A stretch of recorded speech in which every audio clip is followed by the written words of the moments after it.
Praise the lord. యాత్రికుని ప్రయాణము, John బెన్యన్, మొదటి భాగము. మరియు దాని తరువాత నాకును నిస్సందేహముగా ప్రవేశము కలుగుననుటకు ఆనవాలుగా పరమేశ్వర నగర ద్వారమున దానిని అప్పగించవలెనని నాకు సెలవిచ్చెను. అవన్నీ మీకు కలగలేదనుకొనుచున్నాను. మీరు ద్వారములో నుండి రాలేదు గనుక అవి మీకు దొరకలేదు. ఆ సంగతులను గూర్చి వారు ప్రత్యుత్తరమేమియూ చెప్పక ఒకనినొకడు చూచుకొని నవ్వుకొనిరి. ఆ తరువాత నా చూపుకు వారందరూ నడుచుచుండగా క్రైస్తవుడు ముందర నడుచుచు తనలో తానే కాని మరి ఎవనితోనూ సంభాషించక ఒకప్పుడు నిట్టూర్పులతోనూ ఒకప్పుడు నెమ్మదిగాను చెప్పుకొనుచుండెను. ప్రకాశమైన వారిలో ఒకడు అతనికిచ్చిన పుస్తకపు చుట్టను అతడు తరచుగా చదువుచు దాని వలన నెమ్మది పొందెను. అప్పుడు నేను చూచుచుండగా వారందరూ ఇబ్బంది అను కొండ దరికి వచ్చువరకు ప్రయాణము చేసిరి. ఆ కొండ దిగువన ఒక నీటి బుగ్గ ఉండెను.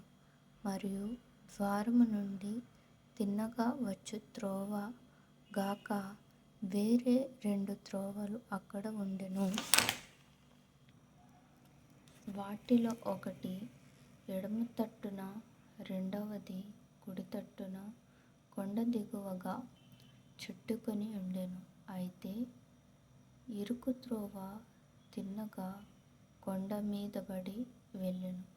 ఆ కొండ నెక్కుట ఇబ్బందిగా నుండును గనుక క్రైస్తవుడు ఆ బుగ్గ యొద్దకు వెళ్ళి విశ్రమించి నీళ్లు త్రాగి ఆ కొండ నెక్కుచు, తప్పు త్రోవలో బోవద్దు, అది సులభంబైనను తప్పు త్రోవలో బోవద్దు, చెప్పరాని బాధ దాని చివర గనుక యుక్తమైన మెప్పు దారిని, శ్రమలెన్నున్నా మేలు దీనిలోనే నడుచుటకు తప్పు త్రోవలో బోవద్దు, అది సులభంబైన తప్పు త్రోవలో బోవద్దు.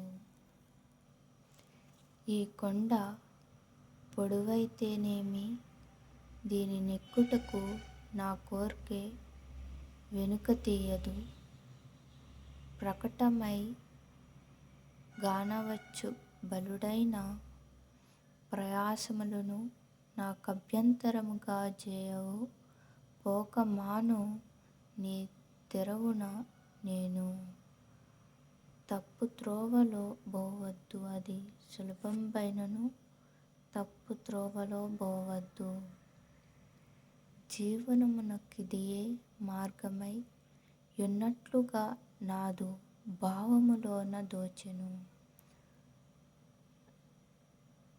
సావధానముగా లే, ఇప్పుడు సద్ధైర్యము గైకొందాము. ఏ విసుకు ఏ భయము వలన దీ త్రోవ బోవ జీవము జీవించును. తప్పు త్రోవలో బోవద్దు, అది సులభంబైనను తప్పు త్రోవలో బోవద్దు అని పాట పాడెను. ఇద్దరు కూడా కొండ దగ్గరికి వచ్చిరి. అయితే వారు కొండ గొప్పదిగాను ఎత్తుగాను ఉండుట చూచి వెళ్ళుటకు వేరే 2 త్రోవలు ఉన్నవని కనుగొని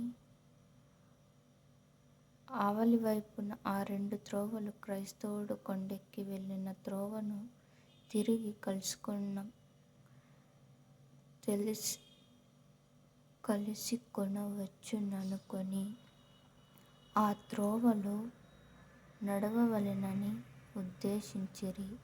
ఆ 2 త్రోవలో ఒకదాని పేరు అపాయము, రెండవ దాని పేరు నాశనం.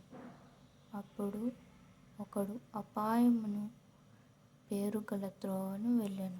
అది గొప్ప అడవిలోకి అతన్ని తీసుకుని వెళ్ళెను. వేరొకడు నాశనమునకు పోవు త్రోవలోను వెళ్ళెను. అది చీకటి కొండలు గల విశాలమైన మైదానమునకు అతన్ని తీసుకుని వెళ్ళెను. అక్కడ కాలు జారిపడి మరి ఎన్నటికిని లేవలేదు.